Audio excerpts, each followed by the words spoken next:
Hello student, स्वागत है आपका अपने चैनल मास्टर क्लासेस 19 में।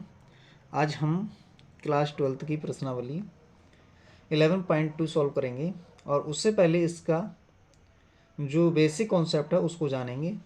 तो त्रिविमीय ज्यामिति क्या होती है, पहले इसको जान लेते हैं। देखिए, त्रिविमीय ज्यामिति क्या होती है। त्रिविमीय ज्यामिति का मतलब होता है इसमें निर्देशांक अक्ष कितनी होती हैं, तीन अक्ष होंगी, 3 अक्ष होंगी। कौन कौन सी? एक होगी एक्स एक्सिस, वाई एक्सिस और जेड एक्सिस। इससे पहले क्या पढ़ा था हम? इससे पहले हमने पढ़ा था 2 डायमेंशन, जिसमें कितनी थी? 2 विमाएँ थीं। एक तो लंबाई, एक की तो एक्स एक्सिस थी और दूसरी क्या थी? वाई एक्सिस थी।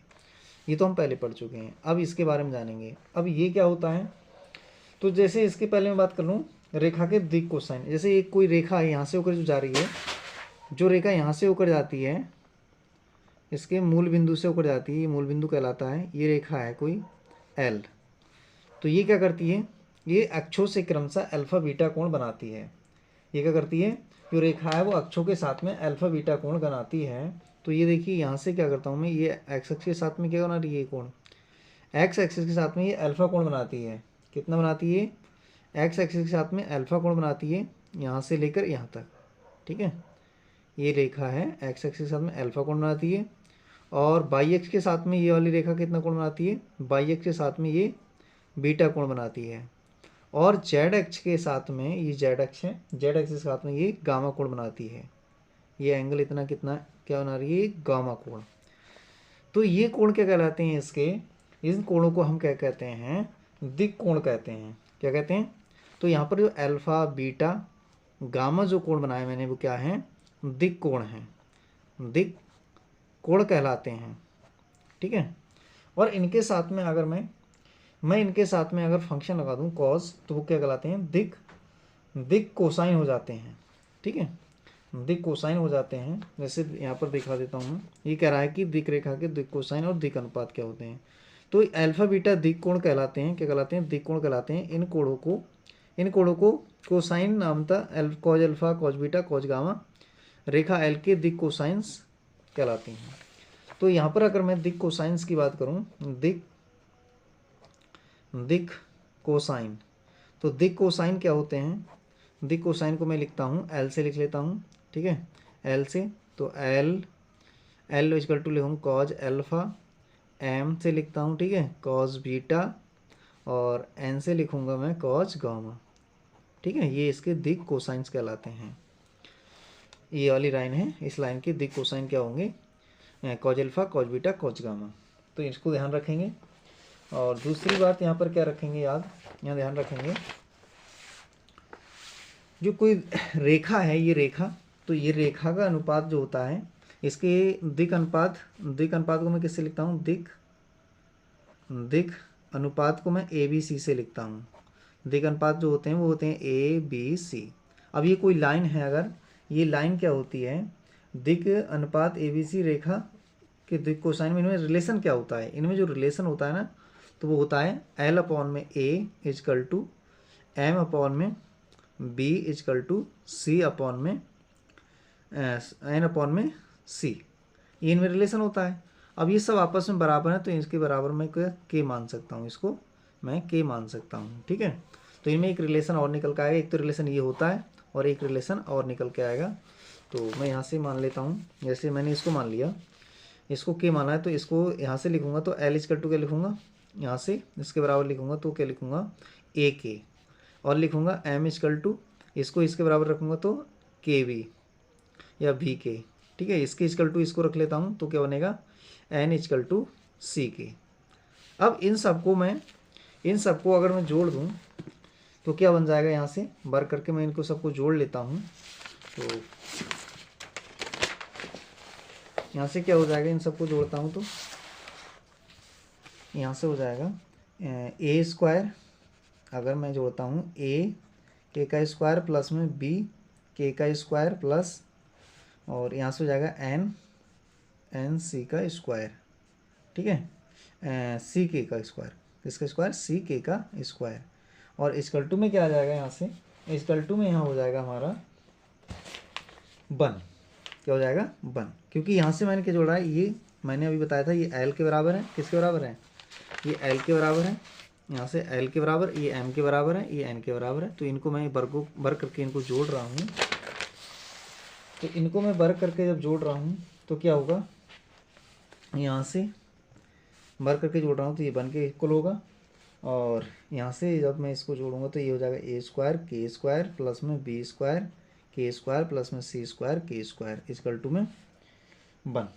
यहाँ से मैं के स्क्वायर को कॉमन ले रहा हूँ तो यहाँ बचेगा ए स्क्वायर प्लस में बी स्क्वायर प्लस में सी स्क्वायर इक्वल टू में 1।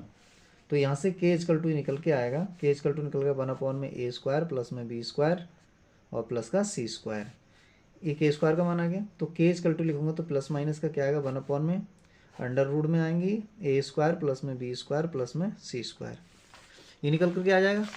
अब इसके बाद के का मान तो मैंने ये निकाल लिया, अब मुझे निकालना हो एल का मान। तो डायरेक्शन दिक कोसाइन निकालना हो मुझे, दिक कोसाइन निकालना हो, जिसे कहते हैं हम डायरेक्शन कोसाइंस, ठीक है, ये कोसाइन कहते हैं। तो इसे मैं एल से लिखना चाहूँ तो एल बराबर क्या होगा, के का मान यहाँ पर रख देते हैं। यहाँ पर ये निकाला था हमने, एल बराबर निकालेंगे तो के का मान हम निकालिए यहाँ रख देंगे, ठीक है। इसी प्रकार से हम के का मान यहाँ रख देंगे और यहाँ रख देंगे, तो ये निकल आएंगे मेरे पास में दिक कोसाइंस निकल आएंगे। तो एल इक्वल टू निकल के आएगा plus minus A upon under root A square plus में बी स्क्वायर प्लस में सी स्क्वायर। इसी प्रकार से एम इक्वल टू निकल के आएगा प्लस माइनस बी अपॉन में अंडर रूट में ए स्क्वायर प्लस में बी स्क्वायर प्लस का सी स्क्वायर। और इसी प्रकार से एन इक्वल टू निकल गया plus minus C upon under root A square plus में बी स्क्वायर प्लस का सी स्क्वायर। ये इनमें रिलेशन आ गया, ठीक है। अच्छा, इसको ध्यान रखेंगे। अच्छा, एक रिलेशन और होता है, इसको भी ध्यान में रखें। ये होता है रिलेशन, तीनों दिक कोसाओं का जो वर्गों का जोड़ होता है वो बनके इक्वल होता है, ठीक है, वो बनके इक्वल होता है। ये इसमें संबंध है, रेखा की दिक कोसाइंस में संबंध है, रेखा की दिक कोसाइन में संबंध। तो दिक कोसाइन में संबंध क्या होता है, L square plus M square plus N square equal to 1, ठीक है। अब कह रहा है कि दो बिंदुओं को मिलाने वाली रेखा के दिक कोसाइंस क्या होते हैं। तो दो बिंदु, जैसे एक तो मान लिया मैंने पी बिंदु मान लिया और दूसरा बिंदु मान लिया मैंने क्यू। तो इनके निर्देशांक हैं x1, y1, z1 और इसके निर्देशांक हैं x2, y2, z2। ये 2 पॉइंट हैं, इनके ये दे रखे हैं, कोऑर्डिनेट दे रखे हैं। तो मुझे निकालना है इनका दिक कोसाइन निकालने हैं। तो दिक कोसाइन कैसे निकलता है, तो दिक कोसाइन, तो दो दिक कोसाइंस को मैं किस प्रकार से निकालूंगा, तो इसको निकालूंगा मैं a equal to x2 minus x1, फिर b इक्वल टू निकालूंगा y2 माइनस y1 और c इक्वल टू निकालूंगा z2 माइनस z1। इस तरीके से दिक कोसाइंस निकल जाएंगे, ठीक है। 2 पॉइंट्स हो गए, जब कोई 2 पॉइंट दिए होंगे तो उनके दिक कोसाइंस इस प्रकार से निकाल लेते हैं, इसको ध्यान रखेंगे, ठीक है बेटा। तो अब चलते हैं हम नेक्स्ट क्या है, नेक्स्ट है ये बिंदु के बीच की दूरी का फार्मूला। तो हम जानते हैं दो बिंदुओं के बीच की दूरी का फार्मूला, ठीक है। अब हमने क्या पढ़ा था, जो क्लास 10th में पढ़ा था, वो 2 बिंदु थे वहाँ पर। अब यहाँ पर कितने बिंदु, वहाँ पर 2 कोऑर्डिनेट थे, एक x था एक y था। अब यहाँ पर 3 कोऑर्डिनेट हैं, बिंदु 2 ही हैं। तो p और q, PQ, ठीक है, PQ 2 बिंदु PQ के बीच की दूरी का सूत्र, दूरी का सूत्र क्या होता है, तो दूरी का सूत्र होता है PQ equal to under root, यहाँ पर क्या होगा x2 माइनस x1 का होल स्क्वायर प्लस में y2 माइनस y1 का whole square plus z2 minus z1 का होल स्क्वायर। तो ये होता है बेटा, यहाँ पर तीन कोऑर्डिनेट दे रखे हैं, तो उनके बीच की दूरी निकालने का ये फॉर्मूला हो गया, ठीक है। तो इसको भी ध्यान रखेंगे। अब चलते हैं नेक्स्ट। तो इस प्रश्नावली में इतना ही ध्यान रखेंगे बेटा, ठीक है। अब चलते हैं प्रश्नावली की ओर। तो प्रश्नावली में क्या कह रहा है हमसे, उसको देख लेते हैं। तो प्रश्नावली में हमसे कह रहा है कि यदि एक रेखा x, y, z अक्षों के साथ क्रमशः 90 डिग्री, 135 डिग्री और 45 डिग्री के एंगल बनाती हैं तो दिक कोसाइंस क्या होंगे, ठीक है। दिक कोसाइंस याद करवा रहा है हमसे। तो आइए दिक कोसाइंस स्टार्ट करते हैं, ठीक है। 11.1 तो क्वेश्चन नंबर 1 में कह रहा है हमसे अल्फा बीटा यानी कि क्या दे रखे हैं, दिक कोण दे रखे हैं। तो दिक कोण यहाँ पर क्या दे रखे हैं, दिक कोण दे रखे हैं यहाँ पर अल्फा बराबर दे रखा है कितना, अल्फा बराबर 90 डिग्री मान लिया मैंने, और बीटा इजकल टू मैंने मान लिया, बीटा इजकल टू दे रखा है 135 और गामा इजकल टू दे रखा है 45 डिग्री, ठीक है बेटा। तो ये दे रखे हैं यहाँ पर मान दे रखे हैं। तो हमसे दिक कोसाइंस निकलवा रहा है, हमसे निकलवा क्या रहा है, एल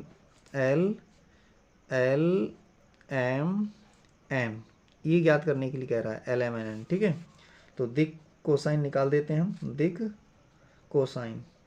तो दिक कोसाइन हमने क्या बताया था, एल इजकल टू होता है कॉज अल्फा की, और इसमें कॉज अल्फा की वैल्यू रख देंगे तो कितना हो जाएगा 90 डिग्री, कॉज 90 डिग्री का मान कितना होता है बेटा, वो होता है 0। फिर m निकाल देते हैं, m किसके बराबर होता है कॉज बीटा की, और कॉज बीटा जो होगा ना तो वो कितना हो जाएगा, कॉज बीटा की वैल्यू कितनी 135, और 135 को मैं लिख सकता हूँ कॉज 90 + 45, 90 + 45 ये 135 हो गया। तो अब ये क्या हो जाएगा, ये यहाँ से वैल्यू कितनी होगी, कॉज चेंज हो जाता है साइन में, तो साइन 45 हो जाएगा, साइन 45 का मान कितना हो जाएगा, ये -1/√2, ठीक है। ये द्वितीय चतुर्थांश में होती है इतनी वैल्यू, क्योंकि ये हम द्वितीय चतुर्थांश में कॉज को बदलने पर क्या आता है माइनस का आता है। फिर n निकालना हो मुझे तो कॉज गामा लगा देता हूँ, तो cos gamma equal to gamma का मान कितना दे रखा है यहाँ पर 45 डिग्री, तो यहाँ से हो जाएगा कॉज 45 डिग्री का मान कितना हो जाएगा 1/√2। तो ये इसके क्या आ गई, दिक कोसाइंस आ गई, ठीक है, दिक कोसाइन, ठीक है, दिक कोसाइन है, ठीक है बेटा। तो अतः रेखा के दिक कोसाइन, दिक कोसाइन, दिक कोसाइन क्या क्या निकल के आए, एक तो 0 निकल के आया, और माइनस के 1/√2 और 1/√2 ये हैं, ठीक है। तो अब चलते हैं नेक्स्ट क्वेश्चन पर। नेक्स्ट क्वेश्चन क्या कह रहा है, नेक्स्ट क्वेश्चन को देखते हैं। नेक्स्ट क्वेश्चन में हमसे कह रहा है कि एक रेखा के दिक कोसाइन ज्ञात कीजिए जो निर्देशांक अक्षों के साथ में समान कोण बनाती हैं, ठीक है, समान कोण बनाती हैं। तो मान लेता हूँ मैं, माना रेखा अक्षों के साथ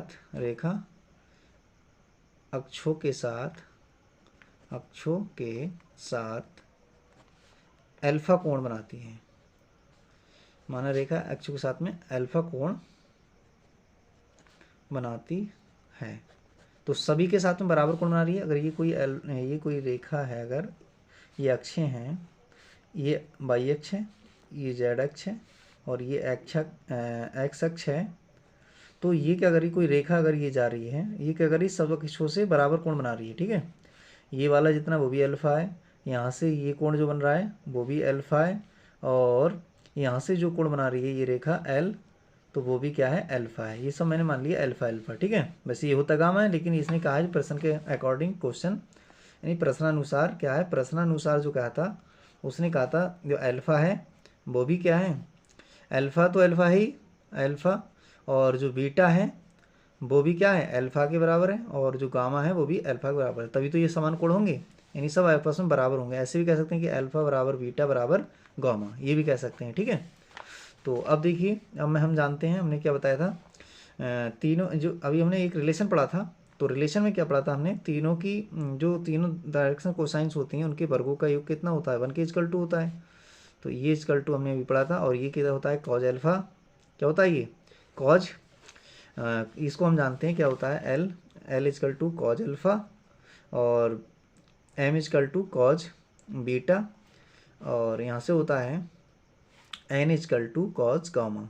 ये फार्मूला भी पढ़ा है हमने, तो यहाँ पर लगा दें कॉज अल्फा का स्क्वायर हो जाएगा प्लस कॉज स्क्वायर बीटा हो जाएगा प्लस कॉज स्क्वायर गामा हो जाएगा इक्वल टू 1। अब यहाँ पर अल्फा बीटा सब बराबर हैं एंगल, तो यहाँ पर मैं लिख सकता हूँ कॉज स्क्वायर अल्फा प्लस में बीटा की जगह क्या रख दे रहा हूँ अल्फा प्लस में कॉज स्क्वायर अल्फा, गामा की जगह भी गामा भी इसके बराबर है अल्फा इक्वल टू 1। तो यहाँ से 1 1 1 2 ये कितना हो गया 3 हो गए, 3 cos square alpha equal to 1। तो यहाँ से कितना हो जाएगा ये 3 को अपॉन में उधर भेज देते हैं 1 अपॉन में, तो cos square alpha equal to 1 upon में 3। तो यहाँ से हो जाएगा cos alpha equal to plus minus का 1/√3। तो मुझे क्या निकालना था, यहाँ से एंगल निकालना था ना, दिक कोसाइन से याद करवा रहा था। तो दिक कोसाइन से cos अल्फा ये आ गया। अब सभी बराबर होंगी, ठीक है, सभी बराबर होंगी तो सब इतनी इतनी होंगी, तो cos बीटा भी इतनी होगी। तो अतः दिक अनुपात लिख दे रहे हैं, दिक कोसाइन है, दिक कोसाइंस। तो दिक कोसाइंस क्या होंगी, सब इतनी इतनी होंगी, प्लस माइनस के 1/√3, क्योंकि बराबर कहा था इसने 1/√3 और कॉमा प्लस माइनस में 1/√3 है।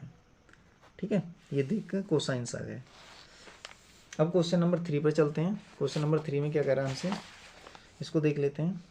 कह रहा है यदि एक रेखा के दिक अनुपात -18 और 12 -4 हैं तो इसकी दिक कोसाइंस क्या है। तो अब क्या दे रखा है हमने, इसको द्विक अनुपात दे दिया हमने, हमें क्या दे दिया इसने, द्विक अनुपात दे दिया। तो देखिए अभी हमने एक रिलेशन बताया था आपको, क्या बताया था, जैसे ये ए इक्वल टू दे रखा है, ए इक्वल टू कितना दे रखा है, मैं लिख दे रहा हूँ यहाँ पर, ए इक्वल टू दिया है, ये दिक कोसाइंस है -18, और बी इक्वल टू कितना दे रखा है 12 दे रखा है, और सी इक्वल टू क्या दे रखा है -4 दे रखा है। ये क्या दिया है इसने, दिक कोसाइन दिक अनुपात दिया है आपकी, दिक अनुपात ये हमें दे दिया, दिक अनुपात ये दे दिया। ठीक है, तो अभी हमने बताया था, हमसे निकलवा रहा था दिक कोसाइन। तो अब दिक कोसाइंस क्या निकलेंगे इससे, दिक कोसाइन। तो दिक कोसाइन निकालने का हमने एक तरीका बताया था, यानी अभी एल इजकल टू क्या बताया था, ये a/√a² प्लस में b² प्लस का c², ये हो जाएगा, और ये प्लस माइनस का होता ही है। तो यहाँ पर a का मान कितना है, -18 है, यहाँ पर रख दे रहे हैं -18 अपॉन में √ और a का स्क्वायर -18 का स्क्वायर प्लस में 12 का स्क्वायर और प्लस -4 का स्क्वायर। तो ये जो निकल के आएगा -18 अपॉन में √ ये तो प्लस माइनस है ही, ठीक है, और ये 18 में 18 कितने होंगे 324 और 12 में 144 और 4 चौके 16। तो ये कितना हो जाएगा, यहाँ से इनको जोड़ लेते हैं तो कितना हो रहा है, ये 150 और 60 84 3 4 84 484 हो जाएगा। कितना हो जाएगा, ये 484 हो जाएगा। ठीक है, तो यहाँ पर हो जाएगा -18 अपॉन में 484, और 484 का वर्गमूल कितना होता है, -18 अपॉन में ये हो जाएगा 22 का। अब यहाँ से काट दे रहे हैं, 2 से कट जाएगा तो 11 आ जाएंगे, यहाँ पर 9 आ जाएंगे, तो यहाँ से आया -9 अपॉन में 11। ठीक है, और इसी प्रकार से अब निकाल लेते हैं हम क्या, m का मान निकाल लेते हैं। तो m भी क्या आएगा, b अपॉन में, ये प्लस माइनस लिख सकते हैं √ में a² प्लस में b² प्लस का c², और b का मान कितना दे रखा है, यहाँ पर 12 दे रखा है, अपॉन में तो यही आने वाला है। ठीक है, 484 अब नहीं लिखूँगा मैं डायरेक्ट लिख दिया, और 12 अपॉन में 22 आ जाएंगे, यहाँ से काटेंगे तो 11 आ जाएंगे, यहाँ से काटेंगे तो 6 आ जाएंगे, तो 6 अपॉन में 11। फिर इसी प्रकार से n निकाल लेता हूँ, तो प्लस माइनस के यानी b upon c upon √ a² plus में b² प्लस का c² इजकल टू में कितने हो जाएंगे, इसका मान रख देते हैं, तो -4 अपॉन में √ में कितना आएंगे 484। तो यहाँ से कितना है -4 अपॉन में 22, और यहाँ से काटेंगे 2 से तो 11 आ जाएंगे, यहाँ 2 आ जाएंगे, तो -2 अपॉन में 11। तो ये इसकी क्या आ गई, दिक कोसाइन आ गया। ठीक है, अतः दिक कोसाइन क्या है, -9/11 6/11 और -2/11। ठीक है, दिक कोसाइन क्या होते हैं, पीछे दिशा में भी होते हैं, दोनों दिशा में तो प्लस माइनस भी लगा सकते हैं। ठीक है, कोई दिक्कत नहीं, इतने हैं। ठीक है, अच्छा भाई अब चलते हैं क्वेश्चन नंबर 5 की ओर। सॉरी अभी तो 4 रह गए। 4 में क्या कह रहा है कि दर्शाइए कि बिंदु 2, 3, 4 और -1, -2, 1 और 5, 8, 5 संरेख हैं। संरेख दिखाना है। तो संरेख कब होते हैं कोई दो बिंदु, संरेखी कब होते हैं कोई भी बिंदु, तो हमने बताया था क्या, दूरी वाला फार्मूला लगा देंगे जिस प्रकार से हमने 10th क्लास में किया था। तो यहाँ पर मैं मान लेता हूँ ए से, मैंने बिंदु ए बराबर कितना है 2, 3, 4 है, और बी कोई बिंदु दे रखा है -1, -2 और 1। फिर सी कोई बिंदु दे रखा है सी, वो नाम दे दिया मैंने 5, 8 और 7, ये बिंदु दे रखे हैं। ठीक है, तो अब हमें इनको क्या दिखाना है, इन बिंदु को दिखाना है कि ये बिंदु कैसे हैं, संरेखीय हैं। तो संरेखीय कब होते हैं कोई बिंदु, जब उनके बीच की दूरी क्या हो, उनके बीच की दूरी निकाल लें हम, ए और बी के बीच की, बी और सी के, फिर ए सी के बीच की दूरी निकाल लें। तो ये बिंदु संरेखीय क्या होंगे, संरेखीय का मतलब एक रेखा में कब होंगे। ठीक है, तो ये 3 बिंदु मान ले रहे हैं हम, ये मान लिए 3 बिंदु ए, बी और सी। अब ये बिंदु एक ही रेखा में कब होंगे, संरेखीय कब होंगे, जब इनके बीच की दूरी निकालें ए बी। तो ए बी यहाँ पर हम निकाल लेते हैं। तो ए बी क्या है, दो बिंदु के बीच की दूरी है। तो यहाँ से क्या होगा, इसमें से इसको घटा देंगे तो माइनस का कितना आ जाएगा, -1 में से -2 घटाएंगे तो -1 -2 का स्क्वायर प्लस में -2 और -3 का स्क्वायर प्लस 1 -4 का स्क्वायर। तो ये ए बी के बीच की दूरी आ जाएगी। यहाँ से ए बी निकालना तो ये कितना हो जाएगा, 3 3 3 9 हो जाएंगे, यहाँ से 5 और ये हो जाएंगे 25 और यहाँ से बचेंगे 3 3 तो 3 3 9, कितना हो रहा है ये जोड़कर, इनको जोड़ लेते हैं तो कितना 9 9 18 18 और 25 30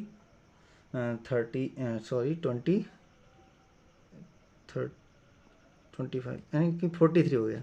कितना हो गया, 18 18 और 25 43 हो गया। ये आ गया ए बी के बीच की दूरी। इसी प्रकार से मैं क्या निकाल लेता हूँ, इसी प्रकार निकाल लेता हूँ मैं बी सी। क्या निकाल लेता हूँ, बी सी। तो बी सी के लिए भी फार्मूला लगा दे रहे हैं। तो बी सी निकालूंगा तो 5 - 1 का स्क्वायर प्लस में 8 - 2 माइनस प्लस के हो जाएंगे 2 प्लस में 7 -1 का होल स्क्वायर। तो यहाँ से कितना हो जाएगा, ये बचे 4 का स्क्वायर कितना 16 आ जाएगा, यहाँ हो गया 10 का स्क्वायर कितना हो जाएगा 100 और यहाँ बचे 6 का कितना हो गया 36। तो इनको जोड़कर कितना आ जाएगा ये इनको जोड़ेंगे तो कितना हो जाएगा, ये 142 कितना 136 और 16 52 152। ठीक है, तो ये इतना हो जाएगा। अब इसके बाद ठीक है बेटा, तो यहाँ पर क्या है, ये माइनस का है, माइनस का ये क्या हो जाएगा, यहाँ प्लस हो जाएगा ये। ठीक है, तो ये हो जाएंगे 36 और 36 ये कितना हो गए 172 हो जाएंगे। कितना हो जाएंगे 172। अब यहाँ से क्या है, इसका वर्गमूल ले लें। तो इसका वर्गमूल लेंगे तो कितना आ जाएगा यहाँ से बाहर। ठीक है, इसका वर्गमूल ले लेते हैं तो यहाँ से बाहर कितना आएगा, तो 36 दूनी 72 4 43 43 यानी कितना आएगा, इसको लिखेंगे हम तो कितना लिखेंगे 2 × 2 × 43। तो यहाँ से बाहर कितना आएगा 2√43 ये आ जाएगा। अब इसी प्रकार से मैं क्या निकालता हूँ सी ए, या सी ए निकाल देता हूँ। ठीक है, तो सी ए को निकालता हूँ मैं। तो सी के बिंदु कितने हैं और ए के कितने थे, अभी पॉइंट सी का पॉइंट यहाँ पर कितना था, ये है और ए के ये है। तो सी ए निकाल लेता हूँ मैं, सी ए। तो सी ए क्या होती है, इन दो बिंदु के बीच की दूरी। तो ये हो जाएगा x2 का मान कितना हो जाएगा सी ए। अब यहाँ पर 5 - 2 हो जाएगा का होल स्क्वायर प्लस में 8 - 3 का होल स्क्वायर प्लस में 7 - 4 का होल स्क्वायर ये हो जाएगा। तो ये कितना आएगा, यहाँ से बचेगा 3 का स्क्वायर 9 हो जाएगा और यहाँ से बचेगा कितना, यहाँ से बचेगा 5 का स्क्वायर 25 हो जाएगा, यहाँ से 3 का स्क्वायर कितना हो जाएगा 9 हो जाएगा। ठीक है, तो यहाँ से इनको जोड़ेंगे तो कितना हो जाएगा, ये 43 हो जाएगा। तो यहाँ से हमने क्या देखा, यहाँ से हमने ये देखा कि यहाँ से सी ए यहाँ पर क्या मिला, अतः मुझे में यहाँ पर मिला कि ए बी प्लस सी ए ये मुझे मिला किसके बराबर है, बी सी के। किसके बराबर मिल गया, बी सी के बराबर मिल गया ये पॉइंट। ठीक है, ये लेंथ है, लेंथ तो वही इधर देखो, ये लेंथ मानी थी हमने, ये पॉइंट था। पॉइंट इधर भी हो सकता है, यहाँ भी हो सकता है, लेकिन हमें तो एक रेखा से मतलब है, एक सीध में। तो ये दूरी यहाँ नहीं होकर यहाँ हो सकता है, यहाँ हो सकता है ये पॉइंट, तो कहीं भी हो सकता है। तो जो बी सी है, बी सी क्या आ रही है, बी सी दोगुनी आ रही है। ठीक है, बी सी कितनी आ रही है, बी सी का मान जो है वो दोगुना है। कितना, ए बी, जितना ए बी है उतना उतना ही क्या है हमारा सी ए का दोगुना है। ठीक है, ये इसको इस प्रकार से बना सकते हैं, ए को यहाँ ले सकते हैं, बी को यहाँ ले सकते हैं। तो बी सी जो आ रही है ना, बी सी तो वो क्या आ रही है, बी सी इसका ए बी प्लस ए सी ए का जोड़ आ रहा है। ठीक है, इसको इस प्रकार से लिख सकते हैं। तो यहाँ से हमने देखा कि BC किसके बराबर आई, इन दोनों को जोड़ के बराबर, क्योंकि ये भी √43 आए हैं और ये भी √43 आए हैं, और BC का मान कितना है, ये आया है 2√43। तो यहाँ से मुझे क्या दिखा कि ये 1 कितना हो गया, 2√43, और ये भी क्या हो गया, 2√43 हैं इधर, ठीक है। तो ये दोनों बराबर आ गए, इसलिए क्या हो गया, अतः दिए गए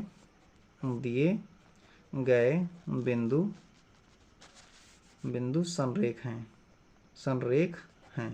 एक ही रेखा में हैं, ठीक है। चलिए अब चलते हैं नेक्स्ट क्वेश्चन पर, क्वेश्चन नंबर 5 पर। तो क्वेश्चन नंबर 5 में क्या कह रहा है कि एक त्रिभुज की भुजाओं की दिक् कोसाइंस ज्ञात कीजिए यदि त्रिभुज के शीर्ष बिंदु ये दे रखे हैं, ठीक है। दिक् कोसाइंस निकालना है मुझे। तो यहाँ पर क्या कह रहा है, मैं त्रिभुज के शीर्षों को लिख लेता हूँ। माना त्रिभुज के शीर्ष क्या क्या हैं, त्रिभुज के शीर्षों को मैंने AC लिख लिया, तो ये 3, 5, -4 हैं, और B से लिख लेता हूँ -1, 1, 2, फिर C से लिख लेता हूँ -5, -2 हैं, ठीक है। तो अब ये कोई त्रिभुज है, अब ये कोई त्रिभुज है, इसका नाम दे दिया मैंने ABC। तो यहाँ से मैं क्या निकाल ले रहा हूँ, मैं निकाल ले रहा हूँ AB भुजा निकाल ले रहा हूँ, AB भुजा, और AB भुजा के फिर दिक् अनुपात निकाल ले रहा हूँ, फिर BC भुजा के दिक् अनुपात निकाल ले रहा हूँ, फिर AC भुजा के दिक् अनुपात निकाल रहा हूँ, ठीक है। तो देखिए दिक् कोसाइंस, पहले तो दिक् अनुपात निकालना पड़ेंगे तभी दिक् कोसाइंस निकलेंगे, ठीक। तो यहाँ से मैं इसके दिक् अनुपात निकालता हूँ। तो दो बिंदु हैं AB रेखा के, तो AB रेखा के मैं यहाँ से क्या निकाल ले रहा हूँ, AB रेखा के दिक् अनुपात। तो पहले तो मैं इसके दिक् अनुपात निकाल लेता हूँ, ठीक। तो दिक् अनुपात कैसे निकलेंगे, हमने जानते हैं, हम दिक् अनुपात कैसे निकालते हैं, x2 - x1 होता है, y2 - y1 होता है, y3 - y1 होता है, ठीक है। इस तरीके से निकलते हैं। तो पहले मैं AB रेखा के दिक् अनुपात निकाल लेता हूँ। तो A= कितना निकल के आएगा, ये हो जाएगा -1 और -3 -1 और -3 हो जाएगा -4। B निकालूंगा तो B कितना आ जाएगा, B निकालूंगा तो 1 - 5 = -4 आ जाएंगे, ठीक है। और C निकालूंगा तो कितना आएगा, 2 - 4 यानी +4 हो जाएंगे, तो ये हो जाएंगे 6। तो ये AB रेखा के दिक् अनुपात आ गए, ठीक है। AB रेखा के दिक् अनुपात आ गया। अब मैं AB रेखा की दिक् कोसाइन निकालना है, इस रेखा की, AB रेखा की दिक् कोसाइन निकालना है। तो मुझे पहले क्या निकालना पड़ेगा, सबसे पहले मुझे ये निकालना पड़ेगा इन दो बिंदुओं के बीच की दूरी या फिर इनके वर्गों का योग। तो यहाँ मैं निकाल रहा हूँ, क्या निकाल ले रहा हूँ, AB के बीच की दूरी, AB के बीच की दूरी, AB के बीच की दूरी क्या होगी, दो बिंदु दे रखे हैं यहाँ पर, बीच की दूरी निकालने का फार्मूला अभी भी बताया था। या तो फिर क्या करेंगे, या तो इनके डायरेक्शन कोसाइंस के वर्गों का जोड़ कर दो, A² + B² + C², ये इनके बीच की दूरी होगी, ठीक है। अगर मैं डायरेक्शन कोसाइंस का वर्ग कर दूं तो वो क्या होती है, इनके बीच की दूरी दिक् अनुपात का वर्ग का जोड़ कर दूं तो वो क्या होता है, इनके बीच की दूरी ही आ जाती है। तो यहाँ से क्या हो जाएगा, A का मान कितना निकाल चुका हूँ मैं, -4², और यहाँ से क्या निकाला है मैंने, यहाँ से B का मान -4², और C का मान यहाँ से कितना है, देखो C का मान है 6², ठीक है बेटा। तो ये हो जाएंगे 16 और ये हो जाएंगे 16 और ये जाएंगे 36। तो ये हो रहा है ना 16 और 36, ये 32 और 36, 32 और 36 कितने हैं, 68। अब यहाँ से 17 × 4 = 68 होते हैं, तो यहाँ से 2√16, ठीक है। तो अब मैं लिख सकता हूँ यहाँ पर, क्या लिख सकता हूँ इसमें, इसके दिक् कोसाइन पूछ रहा था हमसे। तो AB रेखा के दिक् कोसाइन, तो इसके दिक् कोसाइंस क्या हो जाएंगे, हम L से लिखते हैं, तो यहाँ पर लिख लेते हैं हम A/में √A² + में B² + का C², ये बताया था।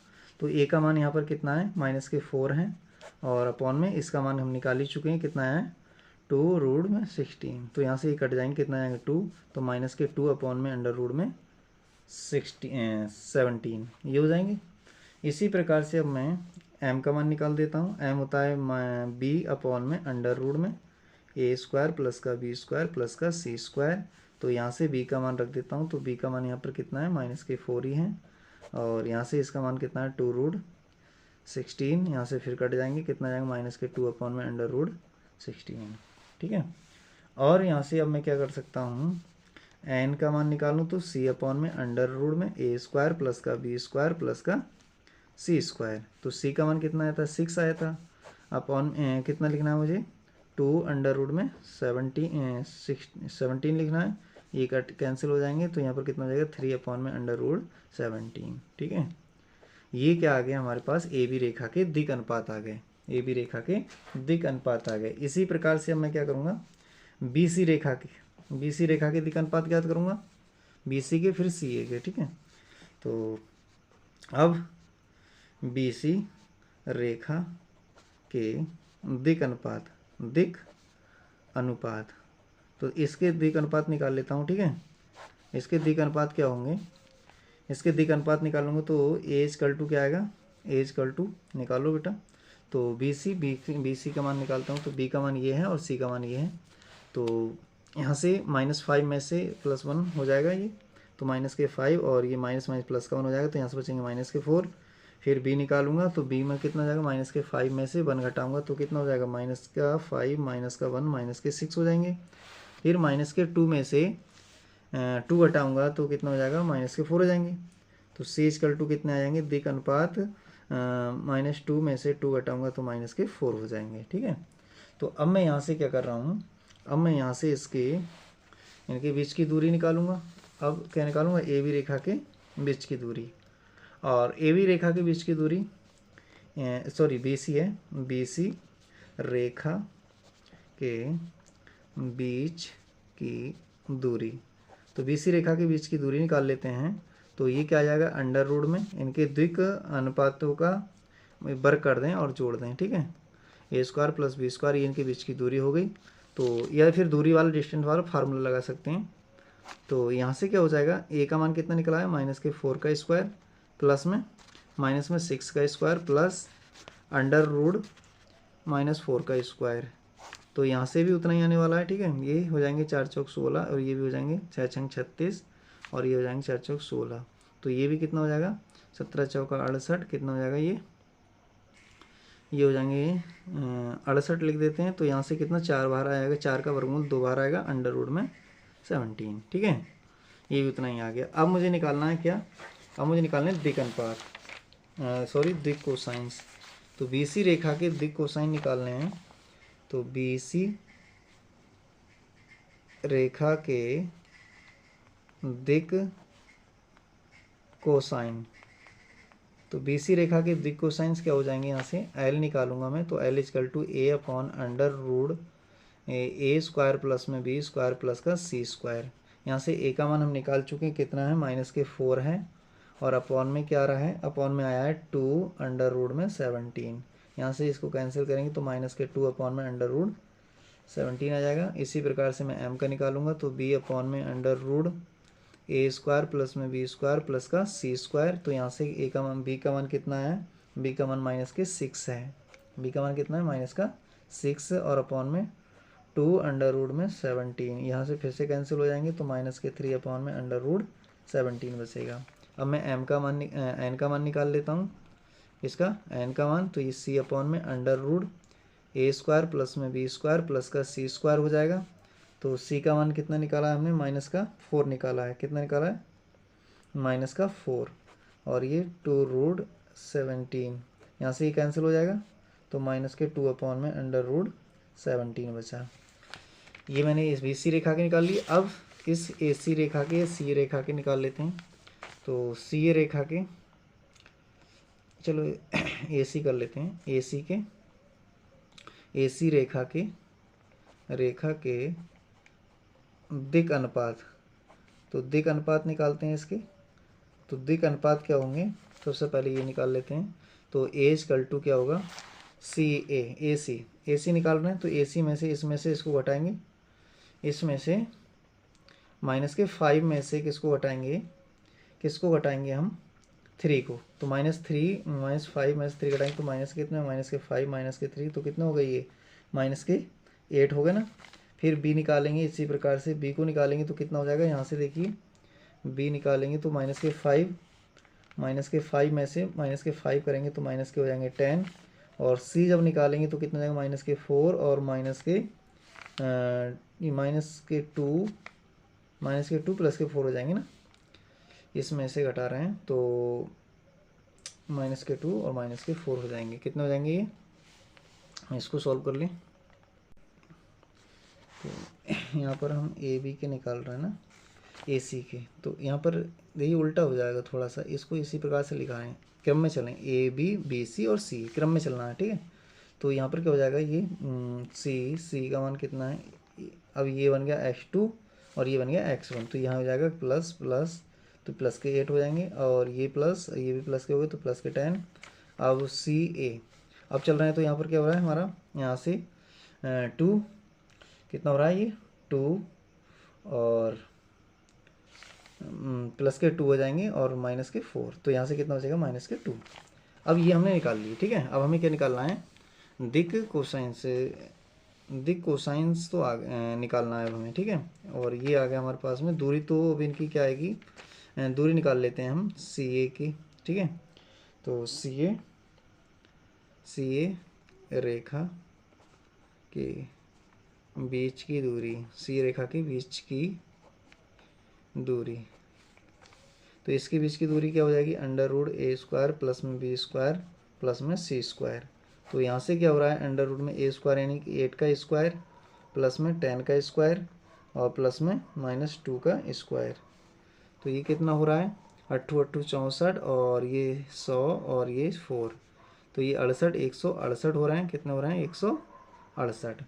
अब 168 का हम क्या ले लेते हैं, वर्गमूल ले लेते हैं, तो वर्गमूल लेंगे तो यहाँ से कितना आएगा, यहाँ से 2 बाहर आ जाएगा और यहाँ का कितने बचेंगे 42, क्योंकि हम क्या करेंगे 168 को जब तोड़ेंगे तो यहाँ से 2 से कट जाएगा 8 और यहाँ पर 4, फिर 2 से काटेंगे तो यहाँ 4 और यहाँ पर 2 आ जाएगा, ठीक है। ये इसका वर्गमूल नहीं निकलेगा, इसमें से 2 बाहर आ जाएंगे, तो ये आ गया। अब मुझे निकालना है दिक अनुपात, क्या निकालना है, दिक कोसाइन से निकालना है, तो दिक कोसाइंस को लिख देता हूँ मैं, दिक कोसाइन, तो दिक कोसाइंस क्या हो जाएंगे, L = यहाँ से a अपॉन में √a² प्लस में b² प्लस में c², तो a का मान यहाँ से कितना आया है, यहाँ से आया 8 और इसका मान कितना आया, ये मान हमें निकाल लिया, कितना है 2 √42, यहाँ से काटेंगे तो कितना आ जाएगा 4, तो 4 अपॉन में √42 ये आ जाएंगे।